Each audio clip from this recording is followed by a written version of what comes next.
જય શ્રી રામ. જય હનુમાન મિત્રો. આજ 23 તારીખ અને રવિવાર એક ખવરિયા કૂતરાનો વિડીયો સાંભળ્યો મેં. એનો આવ્યો પાછો દેવી દેવતાઓની નિંદા કરે છે ને હલકીનો.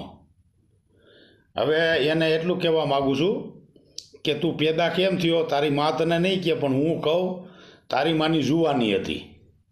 તારો બાપ પૈણીને આવ્યો ને, તારી માની જુવાની. એને શાંતિ મેળવવા માટે 7 થી 8 મૂર્તિયા પહેરવા, મળદ પહેરવા, એમાં તું પેદા થયો, એમાં રહી ગયો ને એમાં પેદા થયો. એટલે તું દેવી દેવતાઓની નિંદા કરસ, દ્વારકાધીશની નિંદા કરસ.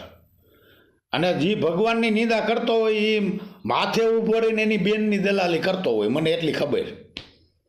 એટલે તું દેવી દેવતાઓની નિંદા કરસ. તને તારા બાપનું અને તારી ખાનદાનનું એટલે તો અમે છે ને મંદિરોમાં તમને નથી ગરવા દેતા.